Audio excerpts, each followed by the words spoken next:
Hey Bills Mafia, can I tell you? Something is stirring in Buffalo. And no, it's not another Josh Allen highlight reel or a splashy wide receiver signing. The real thunder rolling through one Bills drive right now is centered around one spot. CB2. That's right. While fans argue over offensive line depth for what new toy to get Josh in the draft, there's an elephant in the room that not enough people are talking about. The Buffalo Bills cornerback depth chart has a gaping void opposite Christian Benford, and if you think Dane Jackson is the long-term solution, well, Tyler Smith doesn't agree. Neither should you. Let's break this down like you're sitting in the war room with Brandon Beane himself. Christian Benford is locked in. Taron Johnson, Mr. Reliable at nickel. But at CB2, you've got Dane Jackson back from Carolina on an $8 million deal, and it's hard not to feel like that's more of a Band-Aid than a real fix. Dane's not a disaster. He's not going to tank your secondary, but this is the NFL, and replacement-level production isn't the standard anymore. The Bills are built to contend, and CB2 has to be someone that opposing QBs fear, not test. And let's be honest, Jackson's 2024 film doesn't exactly scream lockdown. Now here's where it gets juicy. The 2025 NFL Draft is less than 3 weeks away, and Buffalo has 3 picks in the first 2 rounds. Yes, 3. And they're not just sitting on their hands. The team has already lined up pre-draft visits with some of the most promising young corners in this class. The most recent, Trey Amos out of Ole Mississippi. This kid's 6 feet 1 inch, sharp in man and zone, and comes off a 2024 season where he allowed just 280 yards across 13 games. You heard that right. Only 2 touchdowns allowed, 16 pass breakups, a 54.5 passer rating when targeted. This guy didn't just play in the SEC, he thrived in it. Amos has gotten better every year, and his tape from Lane Kiffin's defense in Oxford shows the kind of edge that translates on Sundays. But if you think Amos is the only name to circle, think again. Enter Siobhan Rell Jr., the speedster from East Carolina. Now, yeah, he only played in 3 games last season because of a season-ending injury. That's a red flag, sure. But let's talk about what he did do in those 3 games. 2 interceptions, less than a 50 passer rating allowed, a 40% completion rate when targeted. The man was dominating before he got hurt. And in 2023, 14 pass breakups. The American Conference isn't the SEC, but talent is talent, and Rell Jr. fits the mold that Beane's been preaching all offseason, speed and versatility on the boundaries. Still not enough? Let's throw another name in the hat, Maxwell Hairston from Kentucky. No, he hasn't had a pre-draft visit yet, but the chatter around league insiders is that he's a perfect scheme fit for Buffalo. Hairston's a beast in man coverage, sticky on the boundary, and not afraid to come downhill and hit someone. At just 5 feet 11 inches and 183 pounds, the guy plays like he's 6 feet 3 inches. 7 games in 2024, 0 touchdowns allowed, 5 PBUs, 1 pick. And that tackling mentality? It fits what Buffalo wants to do on defense. He might not be the big name, but Hairston could be a steal at pick 30 if he's still there. Now the Bills could go young and draft one of these guys, sure. But what if they want a veteran presence? Someone who's been through the battles, knows the league, and can contribute right now. That's where names like Jack Jones and Rasul Douglas enter the chat. Let's start with Jack Jones. Recently released by the Raiders after trade talks fell apart,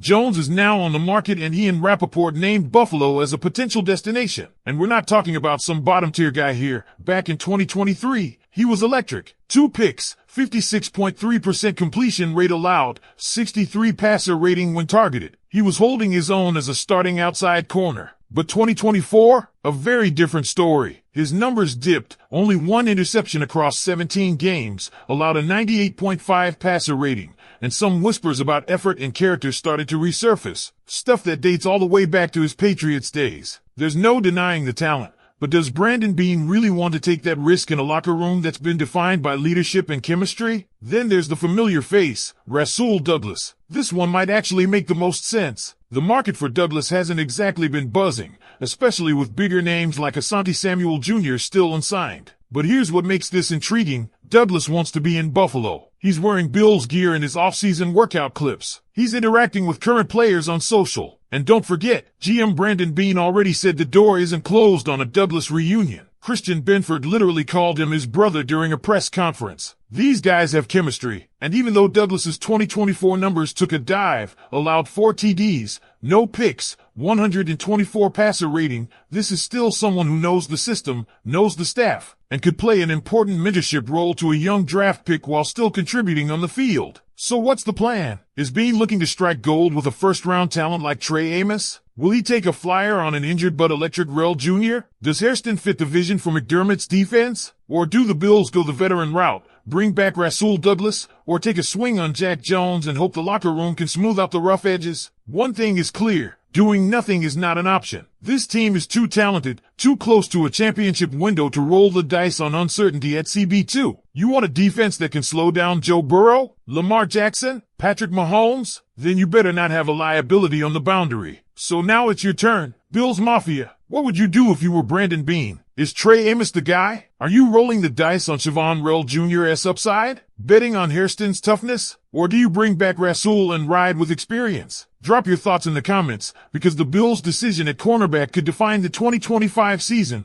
and it's a conversation we need to have right now. And if you're still watching, you know this isn't just about CB2, it's about what kind of identity this defense is going to have in 2025 and beyond. Sean McDermott's system thrives on discipline, smart zone coverage, and physical tackling. So whoever lines up opposite Christian Benford can't just be fast, or tall, or have good combined numbers. They have to be mentally sharp, consistent, and ready to go to war every Sunday. You look at the AFC playoff landscape, the days of soft coverage and bend don't break are over. The Bills have to start imposing their will. No more let's just keep it in front of us. You need corners who will take the ball away, not just survive. Let's rewind just a bit, because the front office knows this better than anyone. That's why Buffalo invested the way they did in those pre-draft visits. According to internal sources, the team spent nearly 2 hours with Trey Amos, digging deep into his ability to read offenses, his leadership at Ole Miss, and how he sees himself fitting into a scheme like Buffalo's. Word is, the kid lit up the room, not just with confidence, but with knowledge. He's got that football IQ Bean and McDermott always talk about. And here's a nugget you might not have heard yet. Amos actually grew up modeling his game after Tre'Davious White. Yup, the very guy the Bills are now replacing. That's the kind of full circle energy that makes you raise an eyebrow. Now don't get it twisted. The Bills could double dip at corner in this draft. They've done it before. Think about 2022, when they drafted both Kaiir Elam and Christian Benford. One didn't pan out, at least not yet, but the other is now CB1. So if they go Amos or Hairston in the first or second,